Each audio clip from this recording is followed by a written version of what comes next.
The Great Generational Clutter Crisis. Why millennials are turning their parents' homes into storage units. Here's a scenario that might sound all too familiar. Imagine a basement, garage, or attic overflowing with boxes of old memorabilia, forgotten gadgets, and relics from decades past. Now, picture the frustration of a baby boomer parent, like Steve Johnson, 72, who finds himself wading through a sea of his adult children's discarded belongings. Vinyl records, bobbleheads, and even a forgotten Bob Marley poster, all relics of a bygone era that now clutter his Atlanta suburban home. Sound familiar?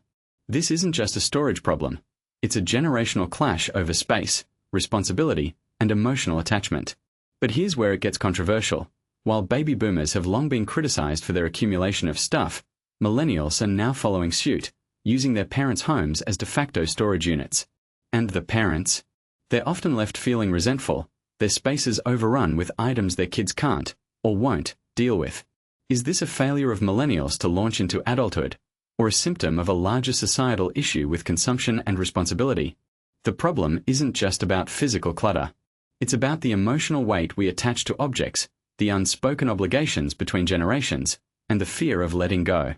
For millennials, leaving their belongings at their parents' homes is often a convenient solution to limited living space or financial constraints. But for parents, it's a constant reminder of their children's reluctance to take responsibility for their own possessions. And this is the part most people miss. It's not just about the stuff, it's about the deeper conversations we are avoiding about independence, legacy, and the passage of time. Take Alex Kovalenko, 44, who admits his junk has been taking up space in his dad's warehouse for a decade. Despite feeling guilty, he and his wife are too busy to sort through it. Or Christina Marcos, 41, who hopes her Gen Alpha kids will someday want the curtain rods and tools she stored at her in-laws' house. But what if they don't? What if these items become someone else's burden? Grief and guilt also play a role. Ripley Neff, 31, avoids dealing with the belongings she's left at her grandmother's house, partly because sorting through her own stuff feels overwhelming after losing both her grandmother and mother. Is it laziness, or is it the emotional toll of confronting the past? Experts like Mindy Godding, owner of Abundance Organizing, point out that both parents and children often avoid these conversations. Parents may hold onto their kids' belongings out of sentimentality, while children procrastinate, kicking the can down the road. But the truth is, these decisions can't be avoided forever. So, who should take the first step? Here's a thought-provoking question for you.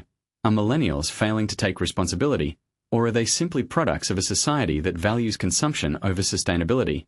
And for baby boomers, is holding onto their kids' stuff a way to keep the family bond alive, or are they enabling a cycle of avoidance? The solution isn't one size fits all. Some suggest setting deadlines for sorting through belongings, while others recommend digitizing memories or donating items to local charities. But one thing is clear: we need to have honest conversations about the stuff we accumulate and the emotional baggage it carries. So, the next time you spot a box of old yearbooks or a forgotten guitar in your parents' basement, ask yourself, is this worth holding on to, or is it time to let go? And if you're a parent, is it time to set some boundaries? Let's start the conversation before the clutter takes over.